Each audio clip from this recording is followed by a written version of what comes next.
하나님 말씀은 마태복음 4장 18절부터 22절까지입니다. 마태복음 4장 18절부터 22절까지 한 절씩 교독하겠습니다.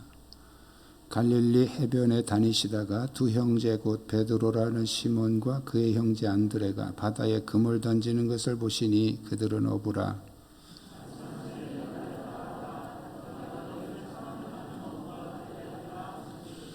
그들이 곧 그물을 버려두고 예수를 따르니라.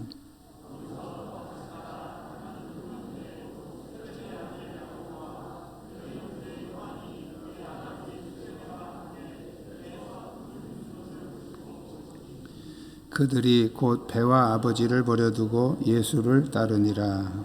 아멘.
아멘. 감사합니다. 주위에 있는 분들과 서로 인사 나누시기 바랍니다.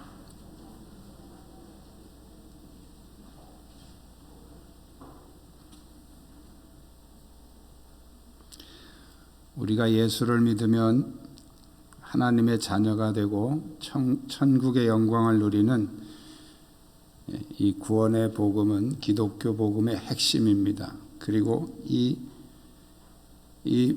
구원의 복음은 모든 사람에게 동일하게 주어지는 은혜입니다. 이것은 특별한 누구에게 더 힘을 쓰거나 더 노력을 하거나 그런 것 없이 모든 사람에게 주시는 동일한 은혜죠. 근데 이제 하나님의 공평이라고 하는 것은 모든 사람에게 동일하게 주는 이 구원의 은혜도 공평인데 상급은 다릅니다. 모든 사람에게 동일하게 상급을 준다면 그것은 상급이 아니고 선물입니다. 상급은 차별을 둘 때 상급이 되는 것이죠. 더 충성된 사람에게 많은 것을 주고 또 게으름 피운 사람에게는 아무것도 안 주고 그래야 그게 이제 상급이 되는 것이고 그게 바로 공평의 원리입니다. 누가복음 19장에 보면 이런 비유가 나옵니다. 한 귀인이 왕위를 받으러 먼 나라로 가면서 종 열을 불러서 한 문화씩을 나눠주고 갔다. 이제 그 사람이 돌아와서 이 종들을 불러가지고 계산을 하는데 한 종이 이렇게 말합니다. 주인님, 저는 그 한 문화로 10문화를 남겼습니다. 그랬더니 그러면 너에게는 10고를 다스리는 권세를 준다. 또 한 사람이 저는 5문화를 남겼습니다. 그러니까 너는 그러면 5고를 다스리는 권세를 주겠다. 그리고 한 사람은 이제 저는 한 문화를 도로 가져왔습니다 하면서 막 핑계를 댑니다. 주인이 깍쟁이고 어쩌고 저쩌고 하면서 핑계를 대면서 그래서 한 문화 그대로 가지고 왔으니까 받으십시오. 그때 이 주인이 이 한 문화를 돌려주는 종에게 화를 내면서 그 한 문화를 뺏어서 10문화를 받은 종에게 주라 이렇게 명령을 합니다. 이게 뭐냐 하면 이제 하나님이 우리에게 상급을 주실 때 그 사람의 충성도에 따라서 차등을 둬서 주신다는 거예요. 그게 이제 공평입니다. 우리가 짧은 인생을 살아가면서도 어떤 미래를 준비하면서 사는 사람을 우리가 이제 건강한 사람이다 이렇게 말합니다. 그렇다면 우리가 영원한 세계에서 받을 그 하나님 나라에서 받을 상급을 오늘 우리가 준비하며 산다면 그것이 바로 건강한 신앙입니다. 예수님 당시에도 믿는 사람은 많았지만 제자로 살아간 사람은 그렇게 많지 않습니다. 우리가 신자가 되기는 쉽습니다.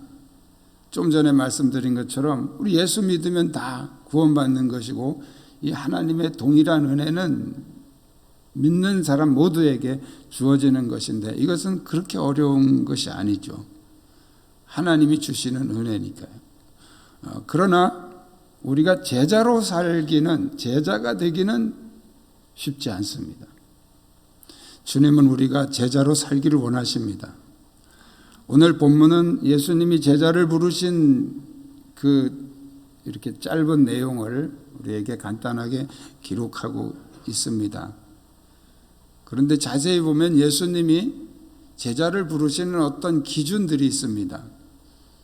다르게 말씀드리면 제자를 부르실 때의 어떤 조건들이 있다는 거예요.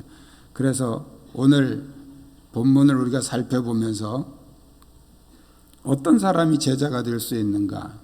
그렇다면 내가 제자가 되기를 원한다면 어떻게 해야 되는가 하는 문제를 가지고 같이 은혜를 나누고자 합니다. 우리 한번 따라하겠습니다. 자신의 일에 최선을 다합시다. 예수님이 제자로 부르실 때에 중요하게 보시는 첫 번째 조건은 성실함입니다. 성실함. 얼마나 성실하게 자기의 일을 잘 감당해내느냐 하는 것을 주님은 보신다는 거예요. 예수님이 제자를 부르실 때는 재주나 능력을 보시지 않습니다. 능력은 주님이 더 많으시니까요. 예수님이 제자를 부르실 때 보시는 기준은 얼마나 자신의 일에 최선을 다하는 성실함이 있느냐, 그의 성실함을 보신다는 거예요. 오늘 18절에 보면 갈릴리 해변에 다니시다가 두 형제 곧 베드로라는 시몬과 그의 형제 안드레가 바다에 금을 던지는 것을 보시니, 그리고 21절에 보면 거기서 더 가시다가 다른 두 형제 곧 세베대의 아들 야고보와 그의 형제 요한이 그의 아버지 세베대와 함께 배에서 금을 깁는 것을 보시고 부르시니, 예수님이 보신 것은 얼마나 많이 잡았나, 또 얼마나 그물을 잘 기웠나, 이걸 보신 것이 아니에요. 그들의 성실함을 보신 것입니다. 그들은 어부였지만 그렇다고 그들이 아주 고기를 잘 잡는 그런 어부는 아니었던 것 같습니다. 성경은 그들이 고기를 잘 잡았다는 내용을 기록하지 않고 있어요. 오히려 밤새도록 수고했어도 한 마리도 못 잡았다는 내용을 기록하고 있죠. 그러나 주님은 그들의 능력을 보신 것이 아닙니다. 얼마나 고기를 잘 잡는가, 얼마나 기가 막히게 그물을 잘 기울 수 있는가, 그런 기술이나 능력을 보신 것이 아닙니다. 얼마나 자신의 일에 최선을 다하고 있는가, 성실함을 보신 것입니다.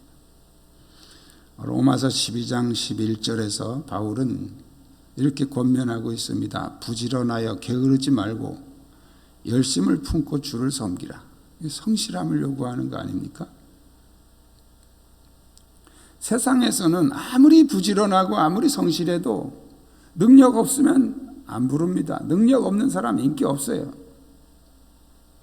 오히려 비난의 대상이죠. 저렇게 밤낮 그냥 쉬지 않고 일하면 뭐래?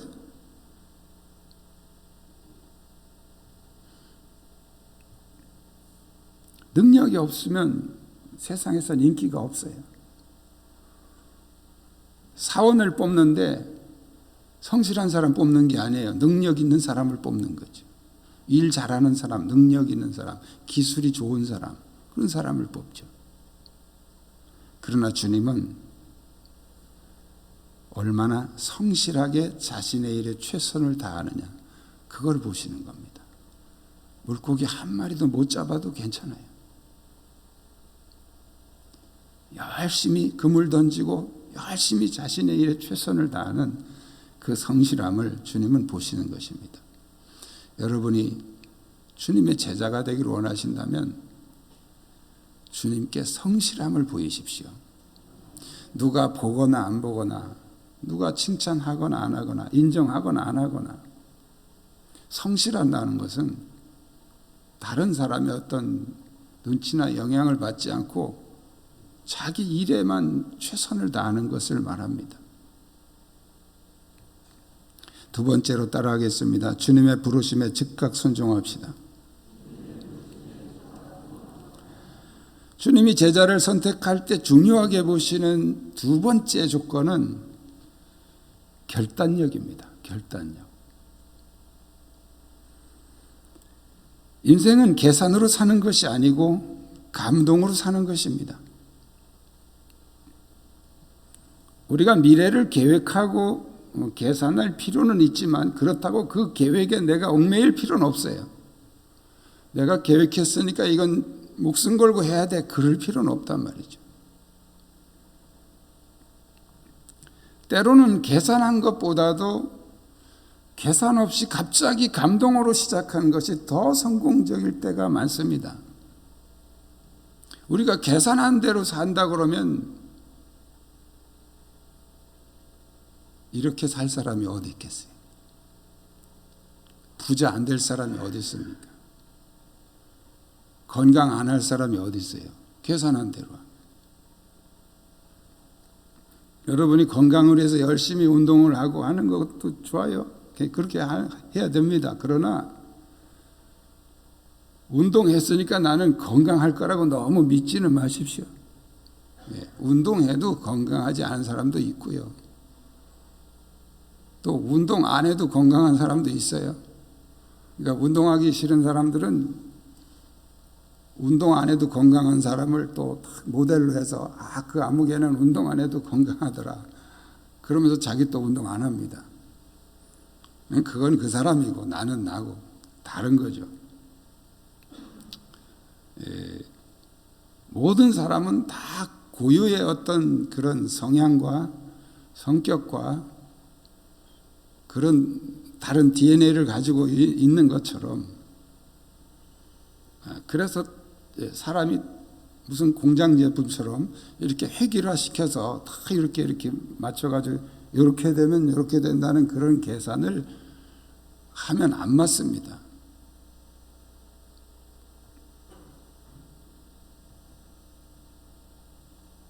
오늘 본문에 보면 제자들의 특징은 미래에 대해서 어떤 질문도 하지 않았다는 거예요. 예수님이 나를 따라오라 그럴 때 지금 이 사람들이 할 일 없어서 빈둥거리고 누가 나 좀 불러주지 않나 이러고 앉아있는데 지금 부르신 게 아니잖아요. 지금 열심히 금을 던지고 있고 금을 깃고 있고 아주 바쁜 사람들이에요.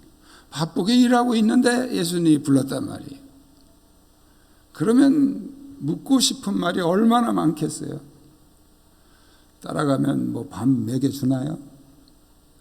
제가 따라가면 뭐 월급은 얼마씩 주실 건가요? 저 그물을 그냥 버리고 가야 되는데 저 그물을 어떡하나요?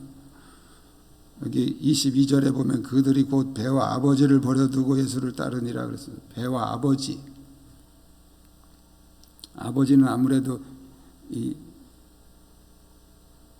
두 아들 야고보와 요한보다는 나이가 많겠죠.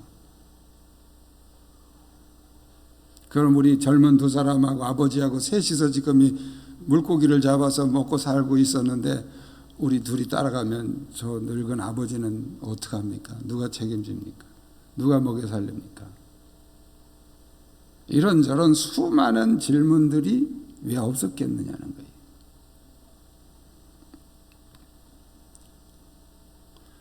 그런데 그들은 주님의 부르심에 아무 질문도 하지 않고 즉각 순종을 하게 됩니다.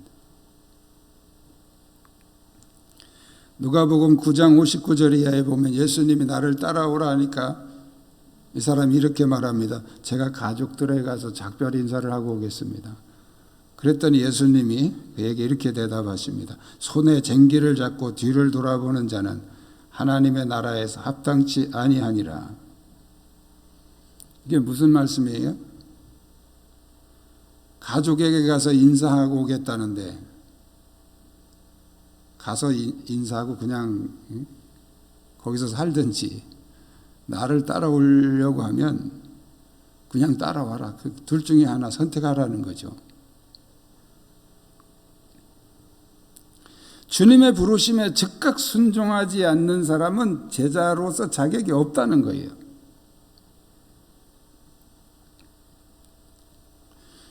우리나라의 큰 교회 목사님들의 특징이 어떤 큰 일을 결정할 때 아무하고도 상의하지 않고 결정한다는 거예요. 지금은 고인이 되셨지만 우리 한신교회 이중표 목사님이 옛날이죠. 분당에 있는 땅 2만여 평을 놓고 기도하는데 새벽 기도 시간에 기도하는데 갑자기 성령님이 그걸 사야 되겠다는 감동을 주시더라는 거예요. 그래서 그 자리에서 전화를 해가지고 선임 장로님한테 그 분당에 있는 그 땅 빨리 가서 오늘 계약하시오. 그 양반이 가서 계약을 해가지고 그 땅을 샀다는 거예요. 저는 그 간증을 들으면서 목사님도 대단하지만 그 말에 즉각 순종한 장로님도 대단하구나. 보통은 그렇게 하면 이렇게 말합니다. 아이고 목사님 우리 당회여러 가지고 좀 상의 좀 하시고 결정하셔야죠. 근데 그분이 그래요. 내가 전화하니까 전화 받고 그 장로님이 바로 가서 계약을 했다는 거예요. 근데 이게 그분 한 분만이 아니고 대형교회 그 목사님들 간증을 들어보면 거의 그런 스타일이에요. 그냥 기도하다가 감동이 오면 바로 전화해서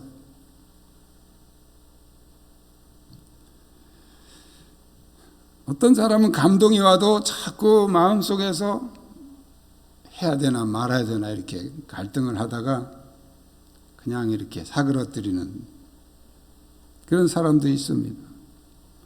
주님의 제자가 되기를 원한다면 미래를 계산하지 말고 주님의 부르심에 즉각 순종하라는 거예요. 그게 주님의 제자의 두 번째 조건입니다. 세 번째는 따라하겠습니다. 주님을 위해서라면 다 버립시다. 주님이 제자를 선택할 때 중요하게 보시는 세 번째 조건은 헌신도입니다. 헌신도. 얼마나 헌신할 수 있느냐. 누가복음 18장 22절에 이하에 보면 어떤 관원이 예수님에게 와서 무엇을 해야 영생을 얻을 수 있습니까? 라고 질문하죠. 그때 예수님이 네가 계명을 아니까 계명을 다 지켜라 그럽니다.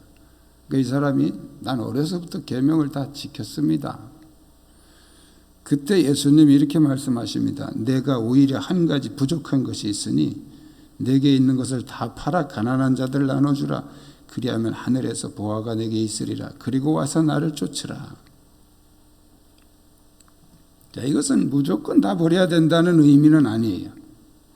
예수님을 위해서라면 네가 버릴 수 있느냐 그거예요. 네가 제자가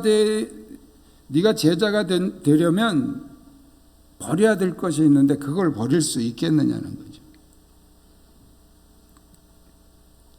주님을 위해서 또는 주님의 일을 위해서 다른 것을 포기할 수 있느냐? 주님께 대한 헌신도의 문제입니다.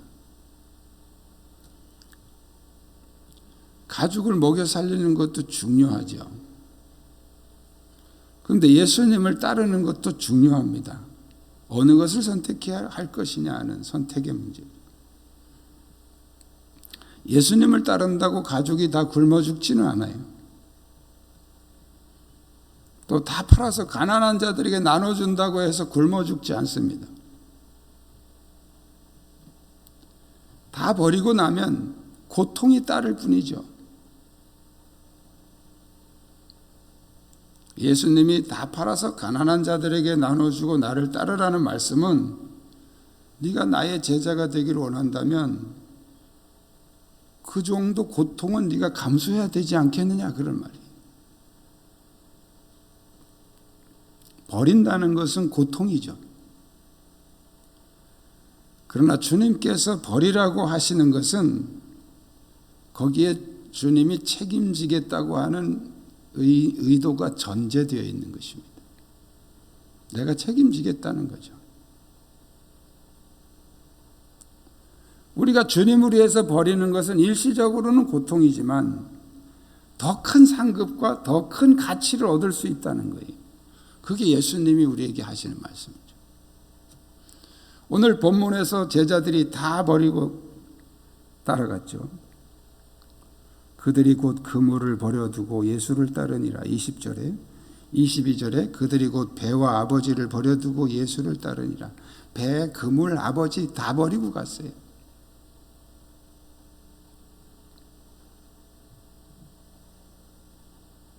그들이 왜 버리고 갔습니까?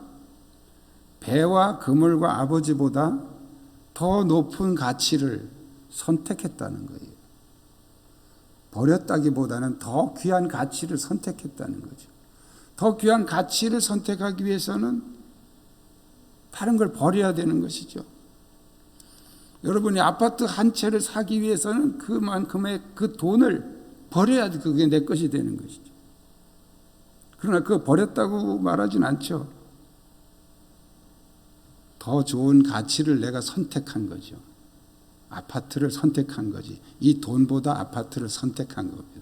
아파트가 더 좋으니까. 똑같은 거예요. 우리가 주님을 위해서 무엇인가 버린다라고 말하지만 사실은 더 좋은 가치를 선택하는 거죠. 주님의 제자가 되기를 원한다면 그걸 선택해야 된다는 거예요. 주님을 선택해야 된다는 거죠. 우리가 이 땅에서도 미래를 위해 투자하는 사람에게는 보상이 따르죠.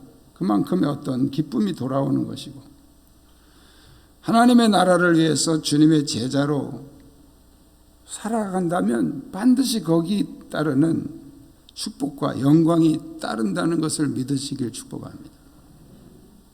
좀 전에 말씀드린 것처럼 우리는 더 높은 가치, 더 소중한 가치를 선택하는 거예요. 그 선택을 위해서는 뭔가를 우리가 버려야 된다는 거죠.